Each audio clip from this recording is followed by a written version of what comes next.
मंचासीन सुधीवृंद मंचर बसी नथिबा सुधीवृंद सरस्वती शिशु विद्या मंदिर शिक्षक एवं शिक्षयित्री माने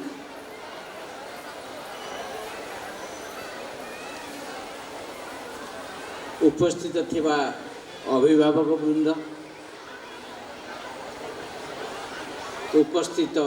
मातृमंडली प्रिय छात्र छात्री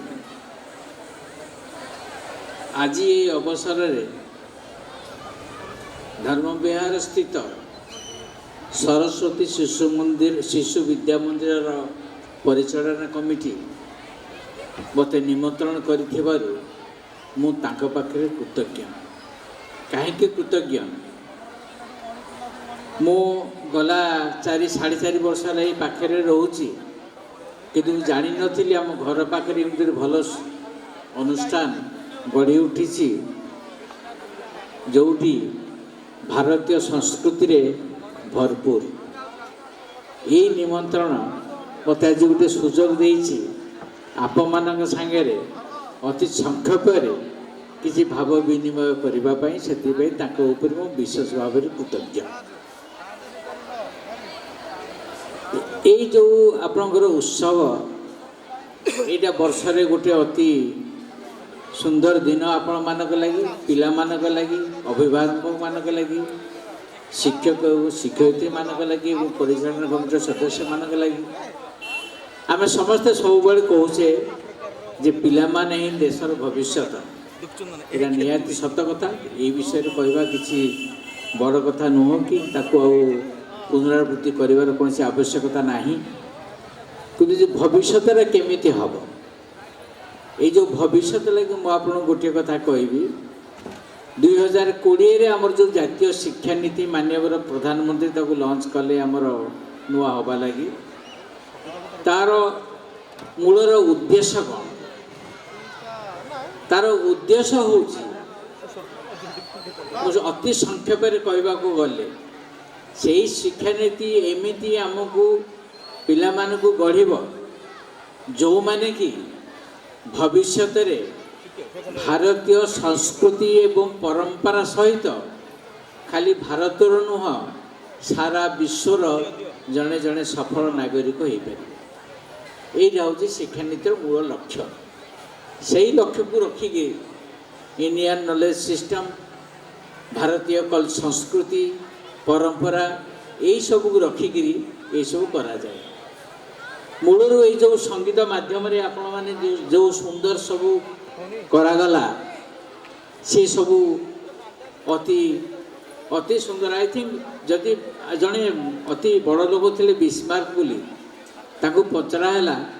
जदि तुम पुनर्जन्म हुए तुम कौन ही जन्म हम सी कही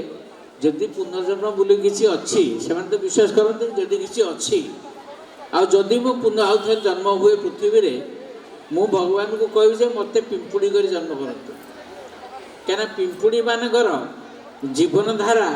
अति डिसिप्लिन मुझे बेला हुए से मत जदि पचरा जीव आप पुनर्जन्म जदि पाइबे कौन हे मु कहबी जे मत पुनर्जन्म जदि मिले मुझे सरस्वती शिशु मंदिर केमती अध्ययन करे कारण मूलरू आमे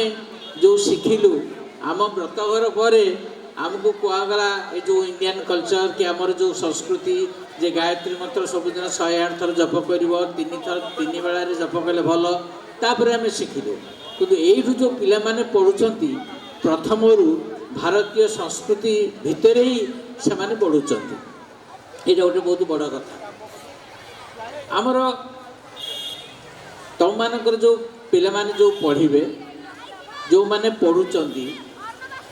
सब बड़े कौन दरकार मु तो अति निपट मफसल गाँव में जन्म मोर अति निपट मफसल गाँव में प्राइमरी स्कूल पढ़ी हाई स्कूल पढ़ी मुझे वर्तमान सुविधा आम समय नाला किंतु वर्तमान यही समय टेक्नोलोजी डेवलप करने समय आम पिला मानकर कौन हवा दरकार जे से जड़े जड़े सफल विश्वर सफल नागरिक हो पारे से बड़ बड़ स्वप्न देखा दरकार बड़ बड़ स्वप्न देखा दरकार से परिश्रम करने दरकार परिश्रम कौन विकल्प नहीं से सब मन रखा कथा आम बेलू को जो संस्कार थिला जो पाठ आम पढ़ुलु भारत रे जो शिक्षा दि जाए भारतर शिक्षा सांगे संस्कार दि जाए जोटा कि अन्य कौन देश में शिक्षा सांगे संस्कार दि जाए ना संस्कार बिना शिक्षा हूँ कृषक बिना कृषि एणु संस्कार सहित शिक्षार उपकारिता एते से तुम मैंने बड़ हेले जापर आमर जदि आम स्वप्न एपट न देखा से स्वप्न को साकार करने को जब परिश्रम न करवा ताले जीवन में सफलता पाइबा कष्टकर हो पारे आम भारत में गोटे जिनस आमको कर्तव्य शिखा जाए भारत निजर कर्तव्य कि करा जाए सेटा रामायण लिपिबद्ध अच्छी मु तो एते मोर रामायण ये गवेषणा नहीं किंतु आम स्कूल रे हाई स्कूल रे पढ़ला बेलू को आमर पढ़ा था जो पढ़ा होता से आम पढ़ीलु जे रामचंद्र लक्ष्मण एमाने जाउचंती गंगा नदी पार होचंती डंगा धरी तार डाउरिया बससी नायरे को कल तु आमको डंगा पार कर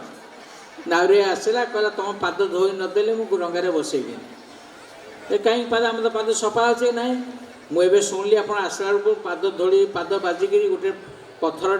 गोटे सुंदर स्त्री लोक होगला आपड़ जब गोड़ देदे मो नौका जो स्त्री लोक तार केमती मु पाद न धोई क्या डंगारे बसाए ना आपण पाद जदि मु न धोबी सफा न करी आपण डंगारे बसी पारे ना लक्ष्मण रागिगले रामचंद्र कहले शांत हुओ सी पाद बढ़ाई देले अति सुंदर भाव में पादरी सफा कर धोई डंगारे बसिक नेला यार अर्थ आम कौन बुझिलु यार अर्थ आम बुझिलु मुझे उदाहरण आपण मान पिला दौची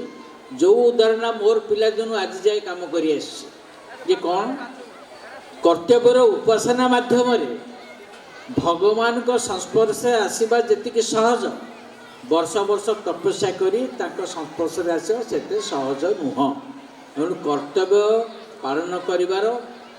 इम्पोर्टान्सटा एते जरूरी जोटा को आज जाए फॉलो करी